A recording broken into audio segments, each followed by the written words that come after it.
Bagaimana kita mencintai istri atau istri mencintai suami, jangan terlalu. Ada istri yang menyebabkan suaminya bekerja di tempat yang haram. Ada istri yang menghalangi suaminya dari beribadah kepada Allah, dari melakukan ketaatan. Suami punya uang umpamanya, alhamdulillah punya rezeki, kepingin berangkat umroh, kepingin berangkat haji. Kata istrinya, sayang bang, kita beli mobil dulu lah, kita renovasi rumah dulu. Dia nggak berangkat umroh, dia nggak berangkat haji, padahal sudah wajib. Gara-gara siapa?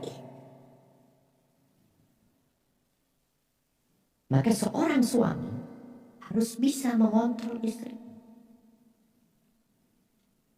Ada istri yang tidak sholat, bertahun-tahun hidup sama istri yang tidak sholat. Gimana engkau?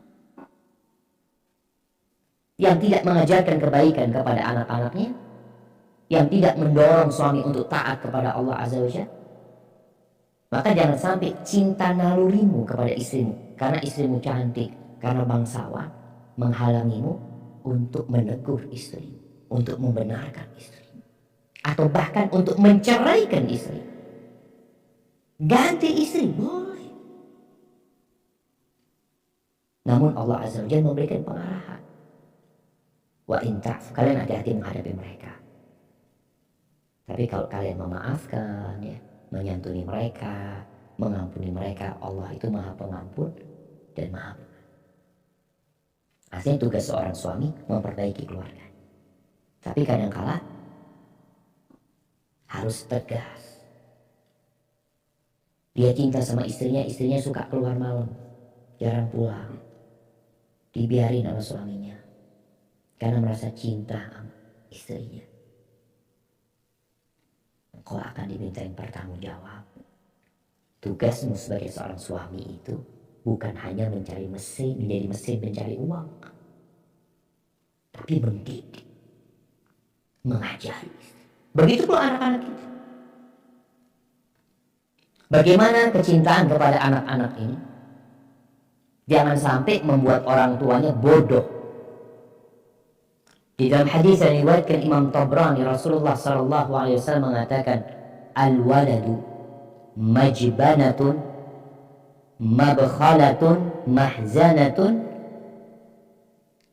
Nah, anak itu sumber mahzan, sumber kesedihan orang tua. Di mana orang tua ini kalau keinginan anaknya tidak terpenuhi, dia sedih, majhal, bikin orang tuanya bodoh, bertindak bodoh kadang-kadang orang tua. Agar anaknya diterima di sebuah sekolah tinggi, orang tuanya no-go, orang tuanya melakukan semua, menghalalkan segala cara. Gara-gara anak. Yang seharusnya anak ini menjadi, memang tadi fitnah, anak itu fitnah, ada kecintaan kita kepada anak. Sehingga kita berpikir bagaimana anak kita diterima di tempat itu, walaupun orang tuanya bertindak bodoh, nyogok, menyuap orang tua. Dan itu banyak. Mabkhala, anak itu sumber kekikiran, bakhil. Orang tuanya jadi jarang sedekah, ibunya jarang sedekah, punya rezeki, ini buat anak. Punya rezeki lagi, ini nanti buat anak yang satunya. Kapan kau sedekah? Kapan kau berbagi kepada orang lain? Dan anak ini majban, membuat orang tuanya jadi pengecut.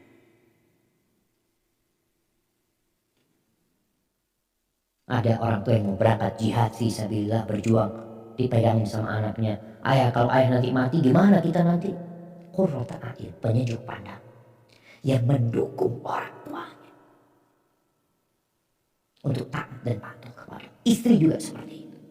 Umar bin Abdul Aziz rahimahullahu ta'ala, cerita istrinya ketika Umar menjadi khalifah, istrinya dipanggil. Semua harta yang dimiliki oleh istrinya yang merupakan pemberian bapaknya, mertuanya Umar bin Abdul Aziz yang khalifah pada waktu itu, diminta untuk dibalikin sama Umar bin Abdul Aziz. Karena tahu sumbernya dulu itu milik rakyat sebenarnya. Maka Umar minta kepada istrinya untuk dibalikin sama istri. Subhanallah.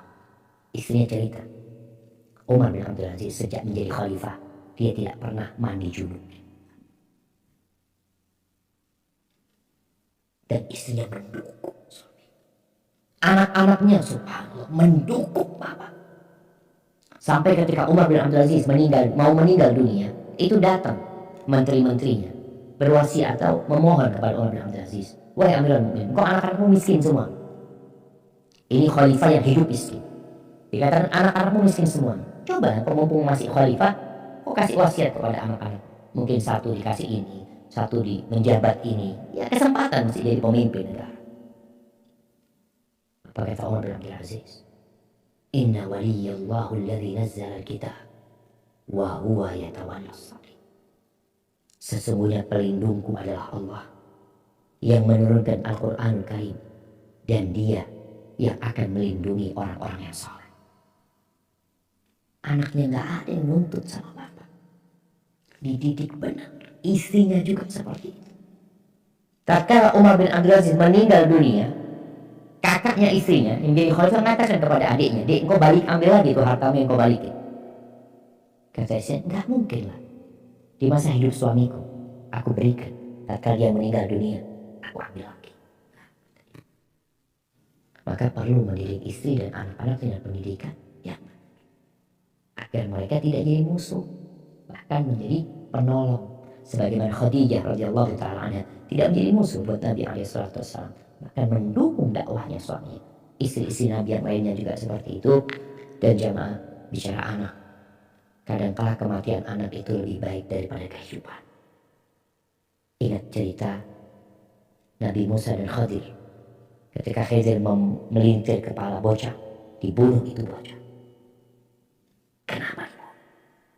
Kadangkala orang berganti istri dengan menceraikan pasangan hidupnya, atau berganti suami dengan menggugat suaminya. Bisa jadi orang punya anak, juga anak itu dimatikan sama Allah Azza wa Jalla karena jadi bencana buat orang tua.